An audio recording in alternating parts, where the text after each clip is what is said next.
Assalamualaikum warahmatullahi wabarakatuh. Perkenalkan, saya Nur Hanifa Amna, NIM 19020055, beserta anggota saya yaitu Putri Amarta Yunesvi. Baiklah, yaitu kami dari kelompok 7 akan mempresentasikan hasil diskusi kami yaitu tentang administrasi keuangan.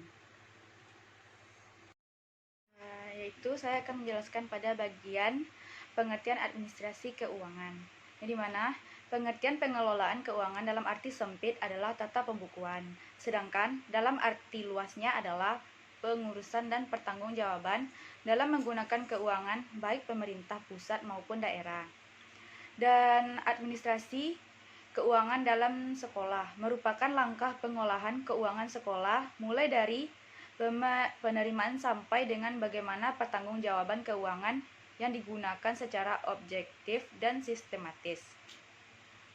Menurut Mulyono, bahwa administrasi keuangan sekolah adalah seluruh proses kegiatan yang direncanakan dan dilaksanakan atau diusahakan secara sengaja dan sungguh-sungguh, serta pembinaan secara kontinu terhadap biaya operasional sekolah sehingga kegiatan pendidikan lebih efektif dan efisien serta membantu pencapaian tujuan pendidikan.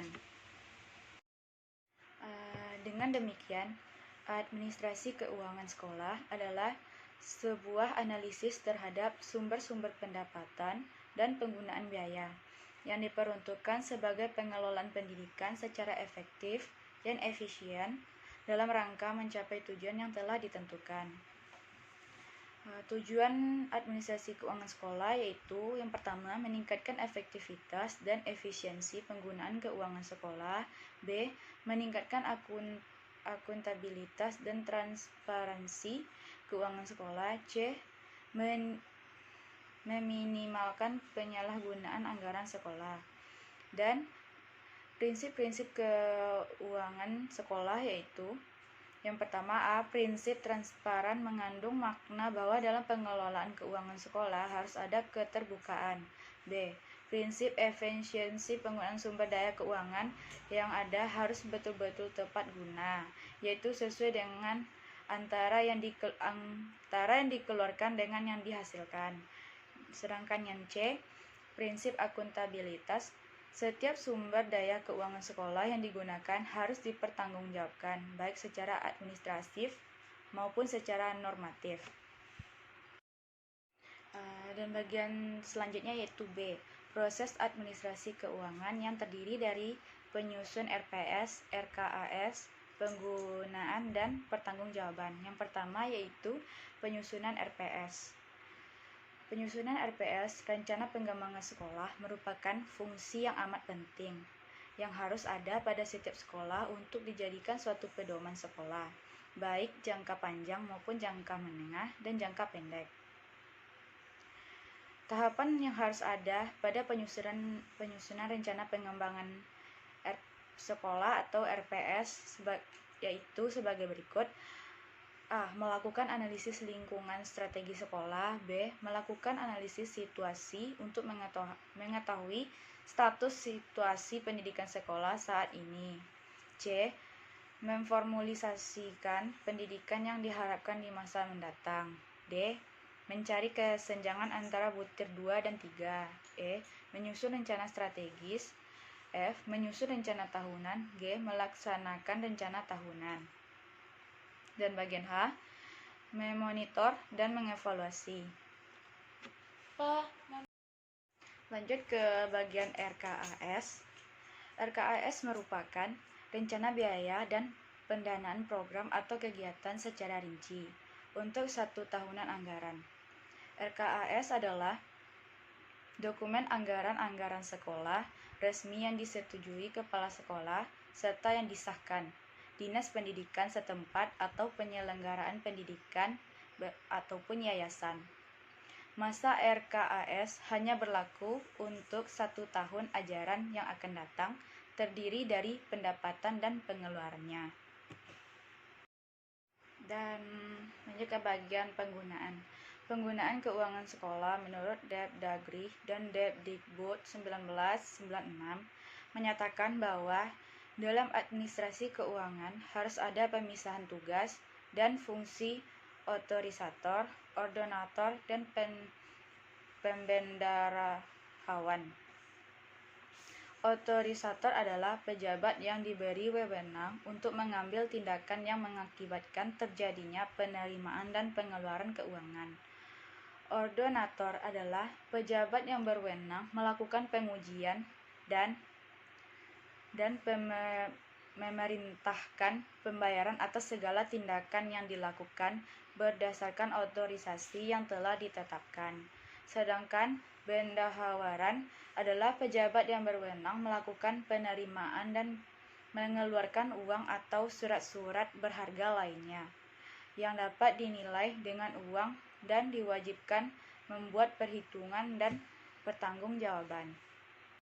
Dan bagian yang terakhir yaitu yang keempat, pertanggungjawaban. Pertanggungjawaban dapat disampaikan pada pimpinan, sumber pemberian dana, maupun kepada personil sekolah untuk dapat diketahui bersama. Penerimaan dan pengeluaran keuangan sekolah haruslah dilaporkan dan dipertanggungjawabkan secara rutin, sesuai dengan peraturan yang berlaku. Pelaporan dan pertanggungjawaban anggaran yang berasal dari orang tua siswa dan masyarakat dilakukan secara rinci dan transparan sesuai dengan sumber dananya.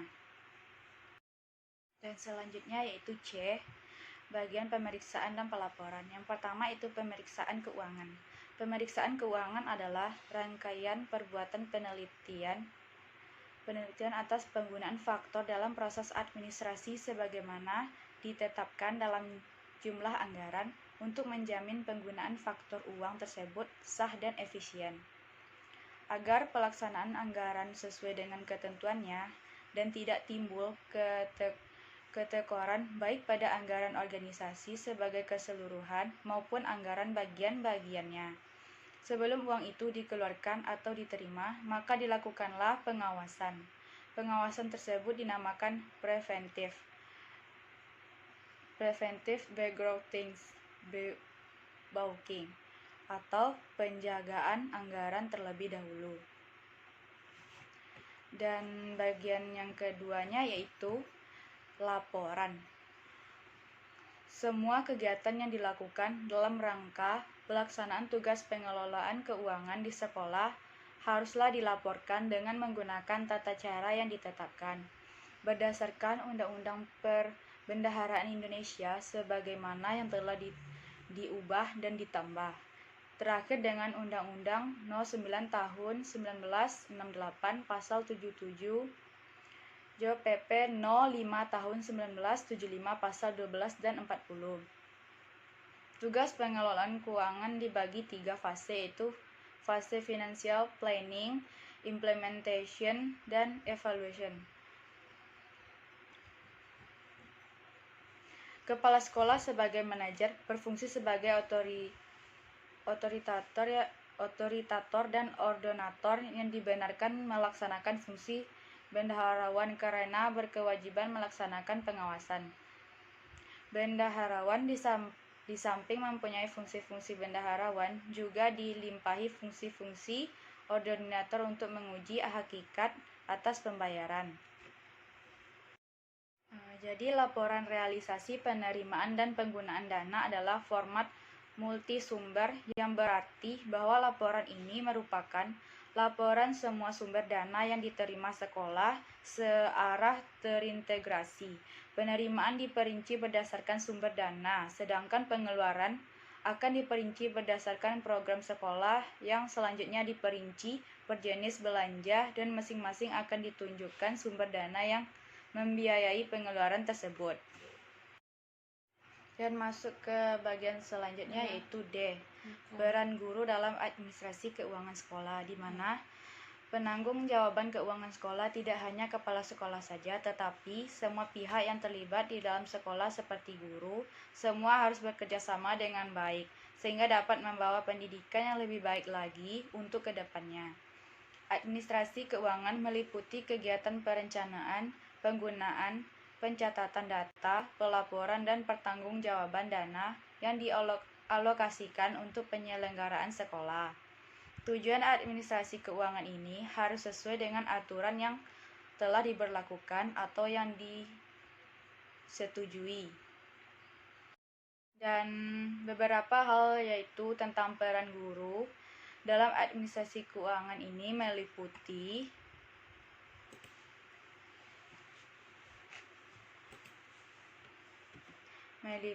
membuat file keuangan sesuai dengan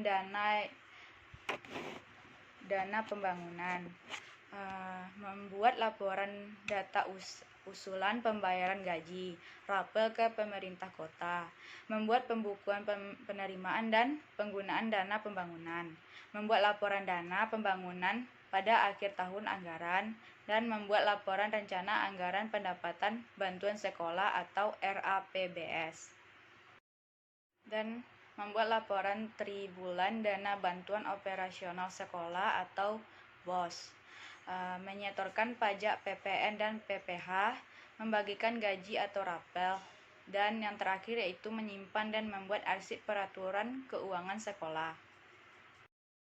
Jadi itulah hasil diskusi kami dari kelompok 7 yaitu administrasi keuangan. Kalau ada kata yang salah mohon maaf, saya tutupi dengan wassalamualaikum warahmatullahi wabarakatuh.